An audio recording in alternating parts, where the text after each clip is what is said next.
Assalamualaikum warahmatullahi wabarakatuh. Pada kesempatan ini kami akan mempresentasikan tugas besar mata kuliah statistika yang berjudul Analisis Perbandingan Net Profit Margin atau NPM pada tiga sektor pilihan yaitu finansial, infrastruktur, dan healthcare. Menggunakan uji ANOVA, izinkan saya memperkenalkan anggota kelompok ini.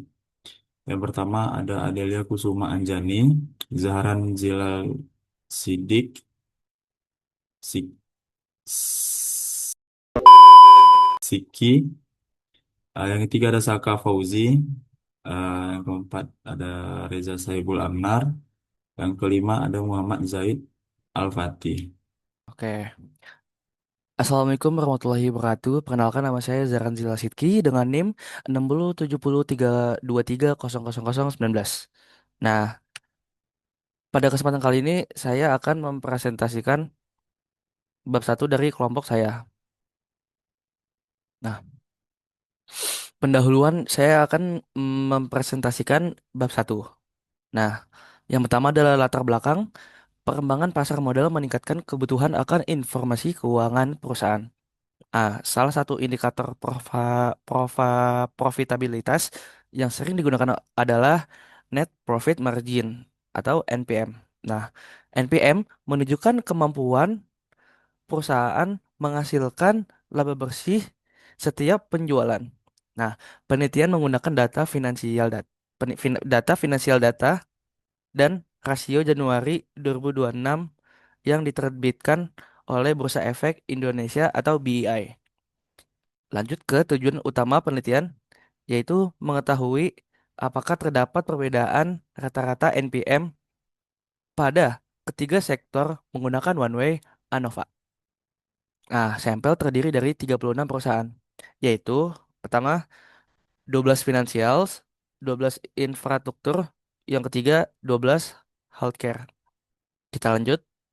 Di sini ada rumusan masalah. Ah, Bagaimana sih karakteristik nilai net profit margin atau NPM pada sektor finansial, infrastruktur, dan healthcare?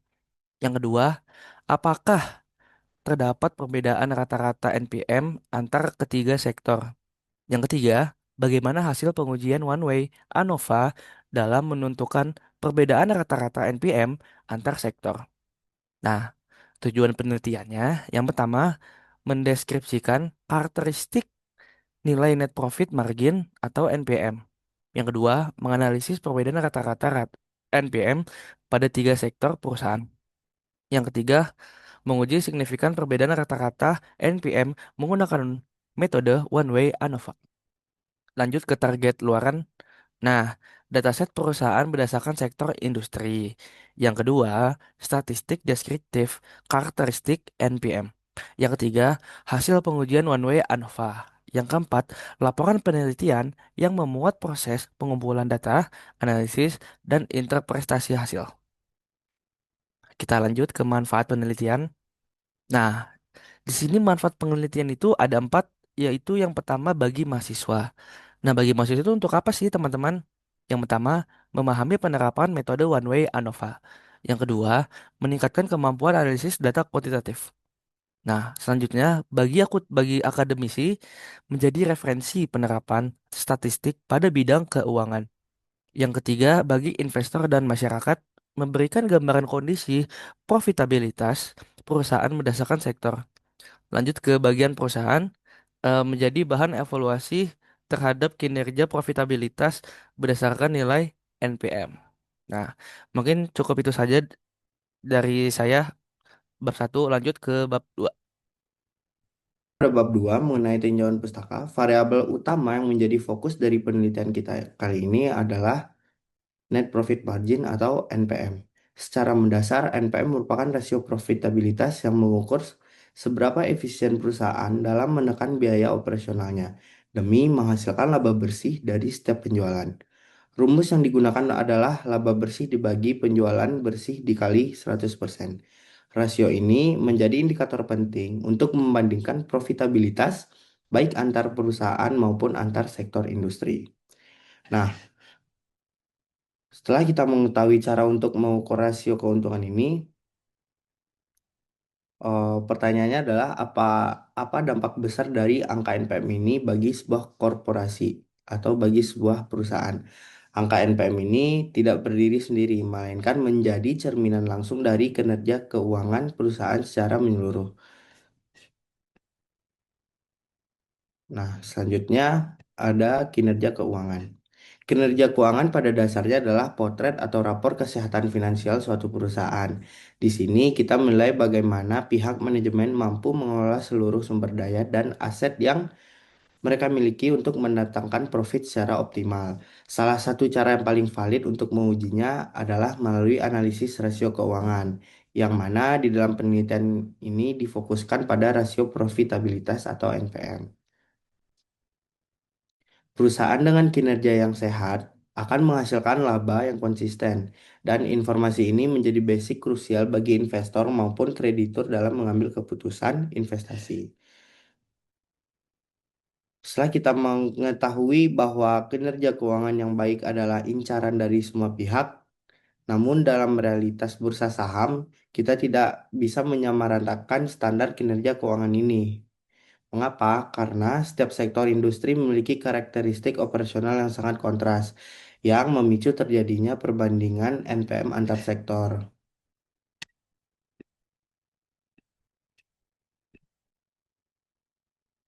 Nah, di dalam pasar modal kita mengamati tiga sektor dengan karakteristik usaha yang bertolak belakang. Sektor finansial itu bergerak di bidang jasa keuangan dan dengan likuiditas tinggi. Sektor infrastruktur sangat bergantung pada proyek fisik jangka panjang dan modal besar.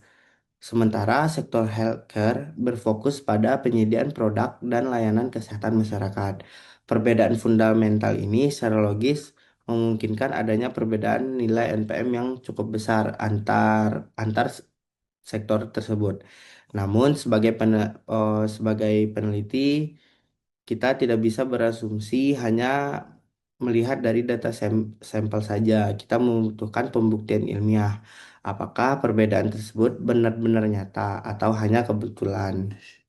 Oleh karena itu, untuk menjawab keraguan tersebut secara empiris, ilmiah, dan objektif diperlukan sebuah alat pengujian statistik yang valid, yaitu one way ANOVA, yang ada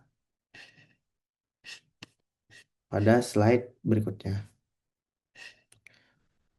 Nah, metode one way ANOVA dipilih karena merupakan alat uji statistik yang paling tepat untuk membandingkan nilai rata-rata ketiga kelompok yang diuji. Di dalam hal ini ada tiga sektor. Yang pertama ada finansial, infrastruktur, dan healthcare.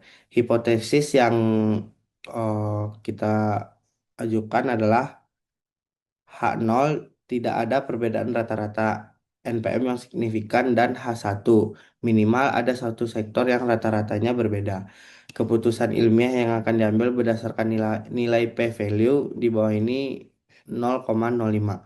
Maka H0 ditolak yang artinya perbedaan tingkat profitabilitas antar sektor tersebut ternyata terbukti nyata secara statistik. Oke, pada tahap kali ini saya akan menjelaskan bab 3 yaitu diagram alur penelitian. Yang pertama, di sini ada identifikasi masalah. Selanjutnya kita ke penentuan variabel penelitian, tiga pengumpulan data, keempat seleksi sampel, kelima pengelompokan data, keenam analisis statistik deskriptif, yang ketujuh kita uji ANOVA, dan ke-8 interpretasi hasil, dan yang terakhir kita penyusunan kesimpulan.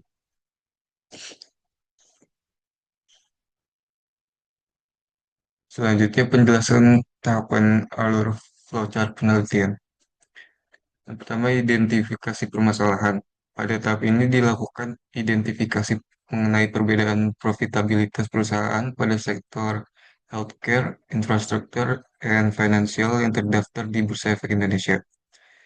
Yang kedua, penentuan variabel penelitian, yang di mana variabel yang digunakan adalah net profit margin (NPM) sebagai indikator profitabilitas perusahaan.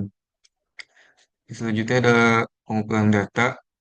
Data diperoleh dari laporan keuangan perusahaan yang dipublikasikan melalui situs Bursa Efek Indonesia.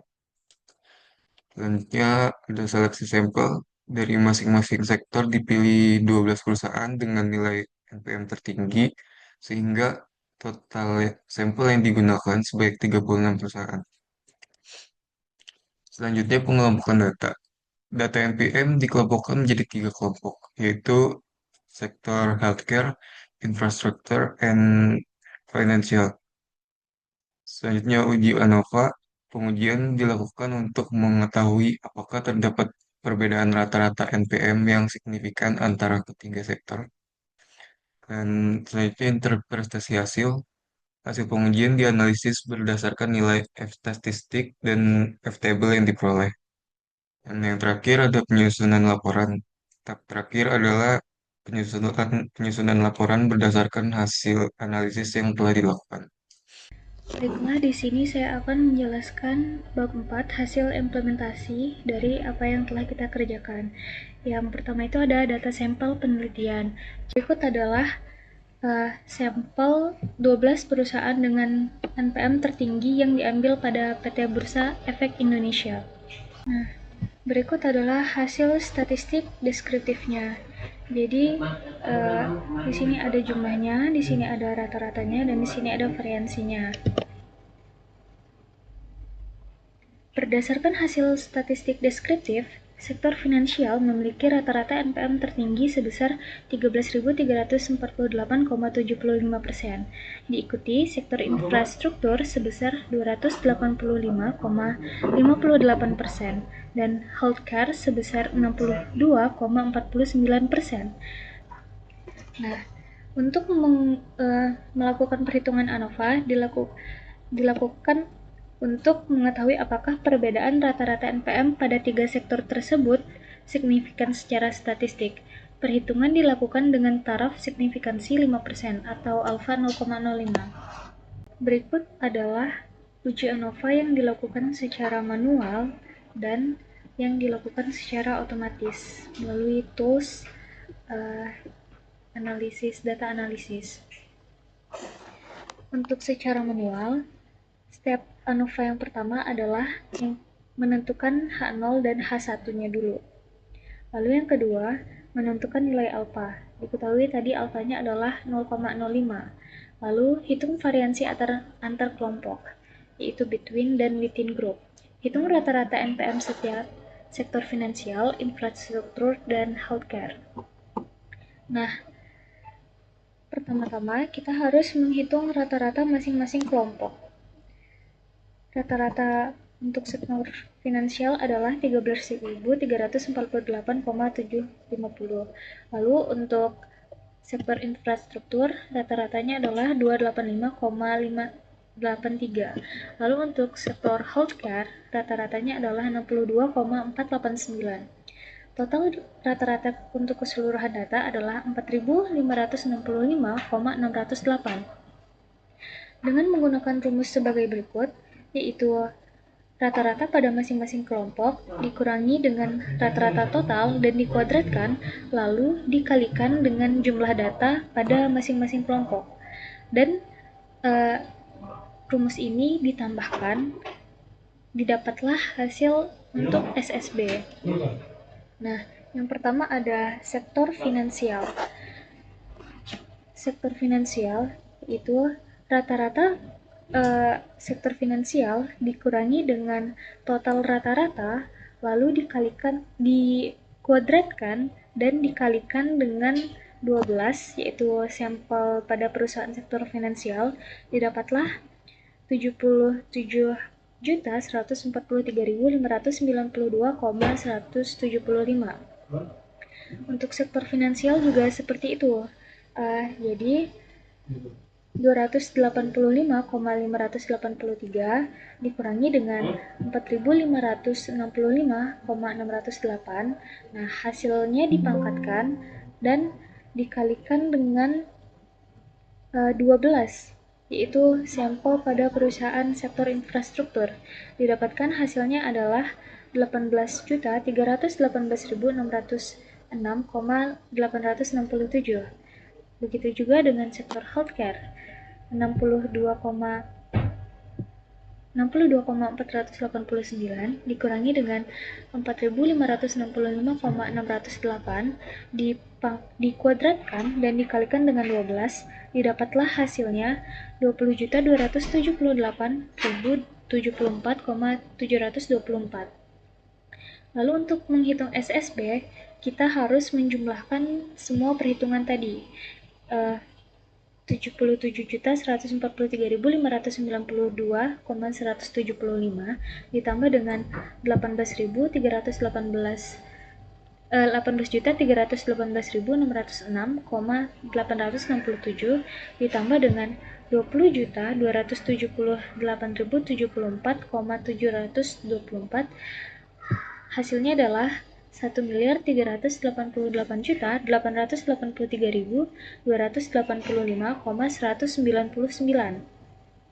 Lalu selanjutnya, untuk menghitung SSW, kita harus mencari dulu nilai pada data pertama masing-masing sektor dikurangi dengan nilai rata-rata masing-masing sektor, lalu dikuadratkan. Dan juga untuk data seterusnya juga begitu, data kedua, data ketiga, data keempat juga dilakukan hal yang sama. Jadi yang pertama itu untuk sektor finansial 140.368 dikurangi dengan 13.348,750 dan dikuadratkan, hasilnya adalah 16.138.870,563. Begitu juga data kedua sektor finansial, data ketiga sektor finansial dilakukan hal yang sama seperti itu. Lalu begitu juga untuk sektor infrastruktur. Data pertamanya adalah 1.373 dikurangi dengan rata-rata sektor infrastruktur yaitu 285,583 dipangkatkan 2, hasilnya adalah 1.182.475,007. Dan begitu juga dengan data keduanya, 722 dikurangi dengan 285,583 dikuadratkan, hasilnya adalah 190.459,507. Begitu juga dengan data ketiga hingga data ke-12 sektor infrastruktur. Nah, sektor healthcare juga sama, yaitu 178,53 dikurangi dengan 62,489 lalu dikuadratkan, didapatkan hasil 13.465,475. Data kedua juga dilakukan hal yang sama, 104,51 dikurangi dengan 62,489 dikuadratkan, didapatlah hasil 1.750.